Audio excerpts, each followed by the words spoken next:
राम राम, आदाब, सत श्री अकाल। आशा है कि आप अपनों का अपना ध्यान रख रहे होंगे, ख्याल रख रहे होंगे, सुरक्षित होंगे। अगर आप चैनल पर नए हैं तो प्लीज़ चैनल को सब्सक्राइब कर लें, वीडियो को लाइक कर दें और अपना प्यार और अपना आशीर्वाद चैनल बनाएं और इस छोटे से यूट्यूब फैमिली को बड़ा बनाएं। आज की जो घटना है, जो कहानी है, वो मुंबई की है। मुंबई में 13 अक्टूबर की शाम क्या हुआ आप सबको पता है।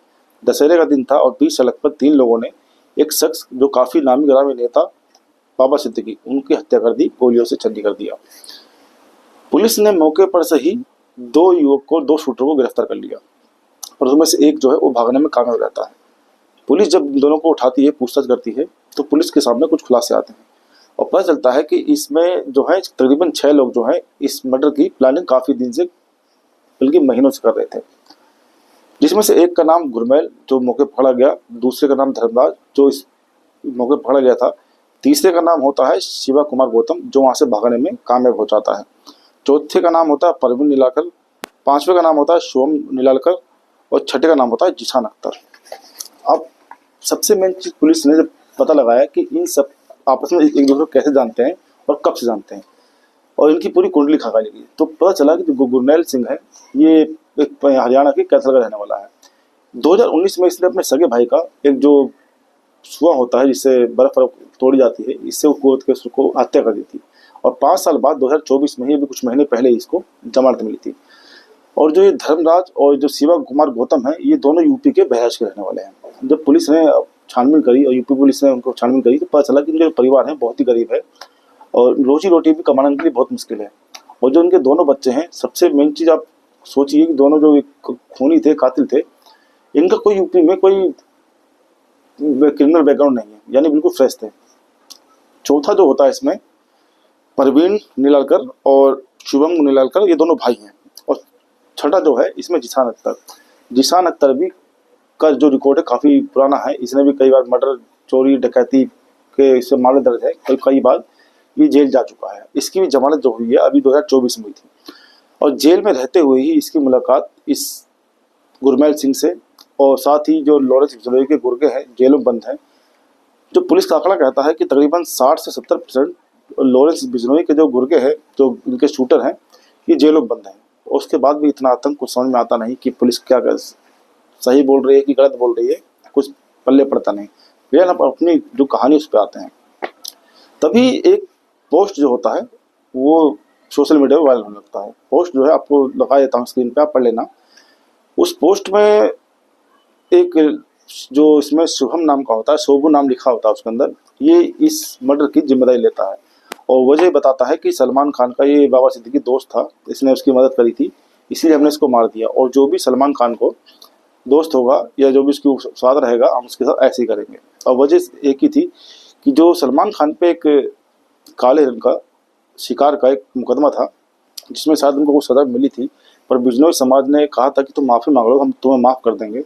अब इसे एटीट्यूड बोले क्या बोले, अगर मान चलो छोटी बात है, अगर माफ़ी मांगने से कोई मामला सिमट रहा है, निपट रहा है, तो माफ़ी मांगना कोई गलत चीज़ नहीं है। जो उन्होंने गलती करी भी थी, अगर ये सब खत्म हो सकता है एक माफ़ी से, तो माफ़ी मांगने कोई दिक्कत नहीं है। पर क्या लगता है कि आपको माफ़ी मांगने से ही सब सिमट जाएगा? या जितने भी लॉरेंस बिश्नोई ने या उसके गुर्गों ने आज तक कोई कांड किए हैं, हत्याएं की हैं, क्या उन सबने किसी कानून का इस्तेमाल किया था? जी नहीं। मुंबई पुलिस का भी कहना है, जो मुंबई पुलिस जो है आज से 3 महीने पहले ही मको कोर्ट में मुंबई की ये सब चार्जशीट दाखिल कर चुकी है कि वो सलमान खान को सिर्फ एक टारगेट बना रखा है, क्योंकि बड़ा आदमी है, फेमस आदमी है। ये दिखाना चाहते हैं कि जब इतने बड़े आदमी के साथ ऐसा कर सकते हैं, तो हम किसी के साथ कुछ भी कर सकते हैं। दरअसल पुलिस का कहना है, मुंबई पुलिस का, कि जो वहाँ के पहले गैंगस्टर था, गैंग वॉर होता था रोडों पर, उसको पुलिस ने ज़्यादातर मुंबई से ख़त्म कर दिया है। डी कंपनी का दबदबा थोड़ा ही बहुत है जो है चल रहा है, नहीं तो बाकी सब उन्होंने ख़त्म कर दिया है मुंबई पुलिस ने। पर लॉरेंस बिश्नोई अब चाहता है मुंबई पे राज करना। उसकी एक ही वजह है कि मुंबई आप सब जानते हैं कि कहते हैं माया नगरी है, वहाँ पैसे वाले लोग बहुत हैं। तो इनका काम ही होता है गैंगस्टरों का कि ऐसी वारदातों को अंजाम देना, उसके बाद फिरौती के लिए फ़ोन करना या फिर वसूली के लिए हफ्ता जो भी बोलते हैं, इस चीज़ के करना कि दबदबा बनाएंगे, ऐसे मर्डर करेंगे। और इसीलिए उन्होंने सिद्दीकी को चुना, बाबा सिद्दीकी जी को, कि बड़े आदमी हैं, बड़े नेता हैं, 3 बार के विधायक, अब बेटा अब तत्काल विधायक है, एक बार मंत्री रहे। ऐसे आदमी जो वो मार सकते हैं, तो जाहिर सी बात है छोटे मोटे बिजनेसमैन को तो 20 सड़क पर निपटा देंगे, कोई कुछ नहीं कर पाएगा। और सबसे मेन चीज़ हमारी कमी जो है इसमें सरकार की होती है, पुलिस की है। कि एक आदमी का जो पुलिस का आंकड़ा कहता है कि 700 तकरीबन इसके शूटर हैं।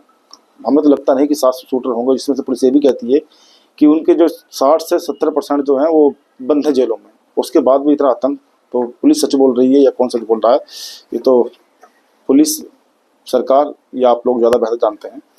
अब पुलिस जब छानबीन करती है तो पता चलता है कि जिसान अख्तर को जब जेल में था, जब इसको वहाँ पर इसकी हत्या की सुपारी दी गई थी। अब जो जिसान अख्तर है ये पुणे जाता है, वहाँ पर मिलता है ये इस शुभम नीलाकर से। शुभम की वहाँ पर एक डेयरी होती है और डेयरी के बगल में ही एक और कबाड़ की दुकान होती है। जब ये गुरमैल वहाँ पहुँचता है, शुभम से बातचीत करता है, उसको बताता है कि एक मर्डर करना है, ऐसी वारदात करनी है, तो वो राजी हो जाता है। बताया जाता है कि तुम एक आध फिर गुरमैल बोलता है कि इसमें 2-3 लड़कों की मदद और चाहिए। तो उसके बाद शुभम कहता है ठीक है मैं कर लूँ, कोई दिक्कत नहीं है। शुभम की डेयरी के बगल में ही एक कबाड़े की दुकान होती है, जहाँ पर ये धर्मराज कश्यप और ये शिवा कुमार गौतम काम कर रहे होते हैं, यूपी के बहराइच के। इन दोनों को बताया जाता है कि तुम्हें कैसा काम करना है, ऐसी बात को अंजाम देना है, 50,000 रुपये पर महीना और प्लस में 2.5 से 3 लाख रुपए अलग से मिलेंगे काम होने के बाद। अब कुछ नहीं, गोली मारनी है, एक मर्डर करना है रोड पर। अब सबसे मेन चीज़ कोई ये कहे कि इनका क्रिमिनल कोई बैकग्राउंड नहीं था और ये राजी हो गए, उसको कैसे पता चला कि ये दोनों राजी रहेंगे इस मर्डर के लिए? भाई शुभम को कैसे पता कि दोनों जने ये राजी रहेंगे, धर्मराज और शिवा कुमार गौतम की, जैसे हिसाब से पुलिस कहती है इनका कोई क्रिमिनल बैकग्राउंड नहीं है, पर छोड़िए पुलिस का काम हमारा नहीं है। इसके बाद ये लोग एक वहीं पर ही कुर्ला में एक फ्लैट लेते हैं किराए पर, 2 सितंबर को ले लेते हैं किराए पर कमरा वहाँ पर फ्लैट, और ताकि वहाँ से रैकी कर सकें। अभी तीनों जने डेली ऑटो से कुर्ला से बांद्रा, जहाँ पर इन बाबा सिद्दीकी के बेटे का दफ्तर है, तत्काल विधायक है वहाँ से, ये डेली वहाँ से आते हैं, उनकी रैकी करते, कम कहाँ जाना है, कैसे जाना है, और ये सोचते या रैकी करते कि हम कब इस घटना को अंजाम दे सकते हैं। इसके बाद ये एक दिन चुनते हैं 13 अक्टूबर, दशहरे के दिन। इनको लगता है काफ़ी जगह जाना होता है, नेता आदमी है, हिंदुओं को त्यौहार चल रहा है, जिसमें नमाज चल रहे थे, और दशहरे वाले दिन जाहिर सी बात है कि कई प्रोग्राम होंगे, जो उनके वोटर होंगे वहाँ जरूर जाएंगे। पर एक बड़ी ताज्जुब वाली बात ये है कि रैकी कर रहे सब कुछ ठीक है, पर इनको टाइमिंग का कैसे चला पता कि टाइमिंग कब है और कब किस टाइम में कहाँ जाएंगे? जाहिर सी बात है कोई इसमें अपना, और चाहे कार्यकर्ता हो या कोई घर का हो या फिर साथी हो, वो मिला हुआ था, तभी उसको उन लोगों को इनकी टाइमिंग का सही पता लगा। इसके बाद जब ये दिन चुन लिया उन्होंने, तो इसमें जो बताया जाता है कि इसमें बाबा सिद्दीकी और उनका जो बेटा है, इन दोनों को मारने के लिए एक हुआ था कि दोनों को इकट्ठे मार दो ज़्यादा बढ़िया है, पर मारना जरूर है, चाहे एक मिले चाहे दो, दोनों में से मार दो, पर बाबा सिद्दीकी को जरूर मारना है। पर जो पुलिस ने बताया है, पता चला है कि जब बाबा सिद्दीकी गए थे अपने बेटे के पास मिलने के लिए, तो उससे 5-6 मिनट पहले ही किसी का फ़ोन आ गया था। तो जो इनके बेटे होते हैं जिसान सिद्दीकी, वो कहीं चले गए थे। शायद अगर उस दिन ये दोनों इकट्ठे मिल जाते तो हो सकता है कि दोनों की हत्या हो जाती। और इस साथ ही जब इन्होंने हत्या का टाइमिंग चुनी, वहाँ पहुँचे तो इनके हाथ में था जो चिल्ली पाउडर होता है, पेपर स्प्रे होता है, जिससे आंखों मार दे तो आगे दिखाई देना बंद हो जाता है। ये पहले पहुँचते हैं वहाँ पर गाड़ी के पास, और जो उनके पुलिसकर्मी होते हैं 3 उनको गार्ड मिले हुए थे, क्योंकि पूर्व मंत्री थे वो, तो उन गार्डों के ऊपर स्प्रे कर देते हैं, जिससे उन गार्डों को समझ में नहीं आता। और इतने में ही ताबड़तोड़ गुरमैल सिंह 6 गोली चलाता है। 6 में से 3 गोली लगती है बाबा सिद्दीकी को, 2 पेट में 1 छाती में, जिससे उनकी मौत हो जाती है। अब सबसे मेन चीज इसमें जो एक वजह निकल गया, अब सबसे मेन चीज जो आधे लोग कहते हैं कि जो सलमान खान के दोस्त थे इसलिए मार दिया गया। 1% अगर मान लीजिए सलमान खान माफी मांग भी ले, तो क्या लगता है आपको ये सब खत्म हो जाएगा? बिल्कुल नहीं। ये सब दिखावा है, ये सिर्फ एक पैड बनाना चाहते हैं, इनका काम ही यही है। और गैंगस्टर के लिए कोई कुछ चीज़ नहीं दिखती है। अगर इससे कुछ खत्म होता भी है तो ठीक है, सलमान खान को भी सोचना चाहिए कि गलती उनसे हुई है। अगर माफ़ी मांगने से सब खत्म हो रहा है तो जाहिर सी बात है माफ़ी मांग लें, और जिस हिसाब से लोगों को कहना है कि सब खत्म हो जाएगा, पर ऐसा कुछ होने वाला नहीं है। 700-800 गैंगस्टर पाल रखे हैं आपने, लोगों को मरवा देते हैं आप, और आप सिर्फ यही कह रहे हैं कि हम एक हिरन के चक्कर में उनको ऐसा कर रहे हैं। गलती है उनकी, जिन्होंने समाज के लिए मैं पूछता है इसको, गलती की है उन्होंने, पर शायद उस गलती की सजा कोर्ट ने उनको दे चुका है।